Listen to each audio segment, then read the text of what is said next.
मोहतरम दोस्तों, अस्सलाम वालेकुम वरहमतुल्लाहि वबरकातुहू।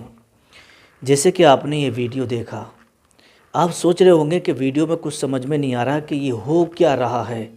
लेकिन मेरे प्यारे अज़ीज़ दोस्तों, ये जो वीडियो है ना, ये एक महाराष्ट्र की सरज़मीन का है और इसके बारे में अभी आपको मैं बताने के लिए जा रहा हूँ। ये वीडियो आपने देख लिया है और इसे समझने की आप कोशिश कर रहे होंगे कि इस वीडियो में आखिर दिखाया क्या जा रहा है। आप देख रहे हैं कि घर के अंदर जो घर का सामान तरतीब से रखा हुआ होता है, घर के अंदर अलमारी में सजा हुआ होता है, टेबल मेज़ पर रखा हुआ होता है, जगह जगह जो सामान होता है ना, वो बिल्कुल अच्छी तरीके से तरतीब के साथ रखा हुआ रहता है। लेकिन इस घर का सामान जगह जगह पड़ा हुआ है और इधर का सामान उधर, बिल्कुल सारा सामान बखेर करके रख दिया है, सब उलट पलट करके रख दिया है। आखिर ये किसने किया? बड़ी तवज्जो से आप सुनिएगा। ये किसी बड़े आदमी ने नहीं किया है, ये घर की किसी औरत ने नहीं किया है। ये जो सामान उलट पलट करके पूरे घर में फेंक दिया है ना, ये एक बच्चे का कारनामा है। एक बच्चे का, छोटा सा बच्चा है। मालूम है क्यों किया उसने ऐसा? इसलिए किया कि बच्चे की आदत थी कि शुरू से ही फ़ोन चलाने की, मोबाइल चलाने की, और उसे मोबाइल चलाने की इतनी ज़िद थी और इतनी मोबाइल चलाने की इतनी धुन रहती थी कि अगर उसे 1 घंटे के लिए या 2 घंटे के लिए मोबाइल ना मिले तो वो फिर घर को अपने सर पर उठा लिया करता था। अब ये जो आप वीडियो देख रहे हैं ना, ये एक बच्चे के है और जिस घर में ये बच्चा रहता था उसके मम्मी पापा वगैरह कहीं काम से चले गए और मोबाइल साथ में ले गए। कुछ देर के लिए उसे यहाँ पर घर पे छोड़ गए तो उसने ये कारनामा अंजाम दे दिया कि जब उसे मोबाइल की याद आई, जब उसे मोबाइल चलाने की धुन लगी, तो उसने जो है पूरे घर का सामान गुस्से में आकर के फोड़ दिया, कुछ सामान तोड़ दिया, कुछ इधर से उधर फेंक दिया, पूरे घर का सामान का बिल्कुल यूँ समझिएगा सत्यानाश कर दिया। मेरे प्यारे अजीज़ दोस्तों, इस वीडियो से आपको और हमें सबको ये सबक हासिल करना चाहिए। अगर आप और हम अपने बच्चों को इसी तरीके से मोबाइल की लत लगा के रखेंगे तो एक दिन मोबाइल का जुनून और मोबाइल की धुन उनके दिमाग में ऐसी बैठ जाएगी कि उन्हें फिर मोबाइल के सिवा कुछ भी दिखाई नहीं देगा। मेरी बात को आप बड़े ध्यान से सुनिएगा। अगर आपके घर के अंदर भी बच्चे हैं ना, तो आप मोबाइल उनको ज़्यादा मत दीजिएगा। आपने देखा होगा कि जब माँ किसी काम में लगी हुई होती है ना माँ, तो वो क्या करती है, बच्चा रोता है तो उसको बजाय दूध पिलाने के मोबाइल उसके हाथ में थमा देती है चालू करके। अब बच्चा उंगली के इशारे से उसको चलाता रहता है और वो देखता रहता है, हालांकि उसके कुछ समझ में तो आता नहीं है। लेकिन वो जो कार्टून चलते हैं ना, कार्टून, तो उन कार्टूनों को वो देख करके हंसता है, खेलता है और उसे अच्छा लगता है। जब माँ समझ जाती है कि मेरा बच्चा जो है मोबाइल में खेलने लगा है, तो वो अपने दूसरे काम करती रहती है और उसे जो भी करना है वो करती रहती है। लेकिन धीरे धीरे करके ये मोबाइल फ़ोन चलाने की लत लगाई किसने? घर वालों ने, माँ ने, बाप ने, घर में से किसी ने भी उसको चलाना सिखाया। और जब वो दूध छोड़ देता है, चलने फिरने के काबिल हो जाता है, समझदार होता है थोड़ा, तो अब मोबाइल अगर आप उससे दूर करेंगे ना, तो बिना मोबाइल के वो रह नहीं सकता। क्यों मालूम है?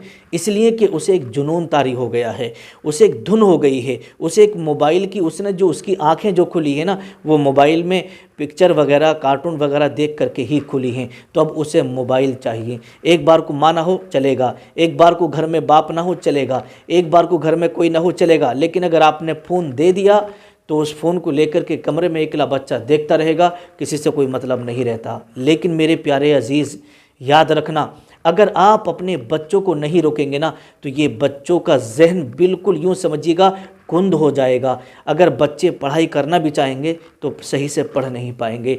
अगर बच्चों को आप पढ़ाना चाहेंगे तो जो पढ़ाना चाहते हैं, जो बनाना चाहते हैं, वो बन नहीं पाएंगे। क्यों? क्योंकि उनका जहन मोबाइल चला चला करके कमज़ोर हो गया है। अब बच्चों के जहन के अंदर वही कार्टून की तस्वीरें और वही पिक्चर्स वगैरह बच्चों के जहन में महफूज हो गई हैं। अब उन्हें उसी की लत लग चुकी है। तो मेरे प्यारे अजीज़ दोस्तों, इस वीडियो को देख करके आपको और हमें सबको ये सबक हासिल करना चाहिए कि प्लीज़ अपने बच्चों को ज़्यादा मोबाइल ना दें। एक बात मैं आपको बता रहा हूँ, बच्चों का जो टाइम टेबल है, बच्चों का जो टाइम टेबल है, उस टाइम टेबल से आप बच्चों को फ़ोन दीजिएगा। बच्चों को फ़ोन दीजिएगा।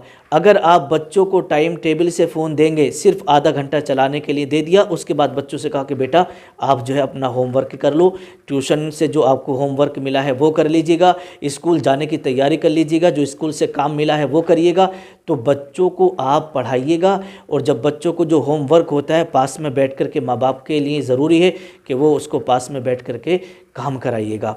सुबह फजर की नमाज़ के बाद सबसे पहले मदरसे भेजिएगा, तैयार करिएगा, ताकि वो वहाँ पर कुरान शरीफ वगैरह जो भी पारा वगैरह पढ़ना है मौलाना साहब के पास में उनको पढ़ाइएगा। उसके बाद आप स्कूल भी भेजिएगा। दीनी तालीम और दुनियावी तालीम दोनों आप हासिल कराइएगा, लेकिन मोबाइल के चक्कर में न वो दीन का आलिम बन सकेगा और न दुनिया के अंदर न दुनियावी एतबार से कोई वो पोस्ट हासिल कर सकेगा। क्यों? उसके जहन अभी से ही कमज़ोर होता जा रहा है।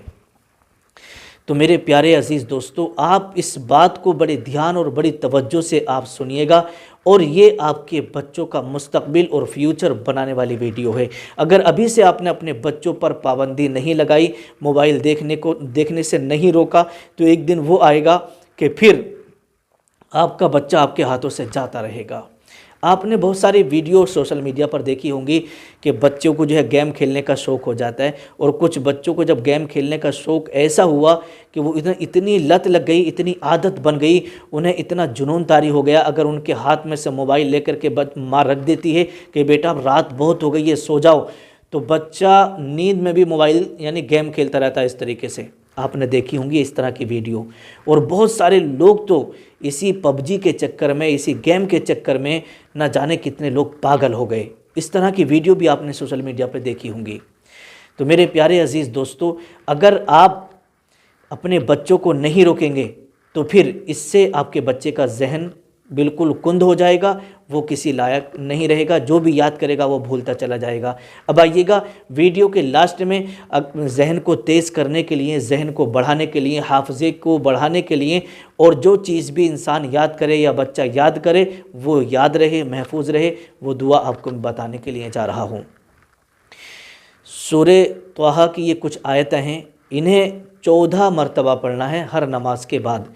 और अगर बच्चा नमाज़ पढ़ने नहीं जाता है, छोटा है और उसका जहन कुंद है, तो फिर आप माँ बाप में से किसी की भी ये ज़िम्मेदारी बनती है कि ये सूरे त्वाहा की जो आयतें हैं, 3-4 आयतें, इसको 14 मरतबा पानी पर दम करके अपने बच्चे को रोज़ाना फजर के बाद पिला दिया करें। इंशाअल्लाह तबारक व तआला बच्चे का जहन बिल्कुल जो है तेज़ होगा, और जो भी बच्चा याद करेगा इंशाअल्लाह उसके याद रहेगा। अब आइएगा पढ़ना क्या है। अऊज़ु बिल्लाहि मिनश शैतानिर रजीम, बिस्मिल्लाहिर्रहमानिर्रहीम, रब्बिश्रह ली सदरी वयस्सिर ली अमरी वहलुल उक़दतम मिन लिसानी यफ़क़हू क़ौली। ये आयतें पानी पर 14 मरतबा पढ़ करके दम कर देना है, और उससे पहले 3 मरतबा या 5 मरतबा या 11 मरतबा अव्वल और आखिर दुरूद शरीफ पढ़ लेना है, जो भी दुरूद शरीफ आपको याद हो। तो मेरे प्यारे अजीज़ दोस्तों, आप अपने बच्चों से मोबाइल को दूर रखिएगा अगर आप अपने बच्चों को कुछ बनाना चाहते हैं। इस वीडियो को आप आगे भी शेयर करें ताकि दूसरे लोग भी इस वीडियो को देखने के बाद अपने बच्चों से मोबाइल को दूर रखें, और आज से ही बच्चों के साथ वो अच्छा बर्ताव करें और बच्चों की ज़िंदगी बनाने के बारे में सोचें। अस्सलामु अलैकुम वरहमतुल्लाहि वबरकातुहू।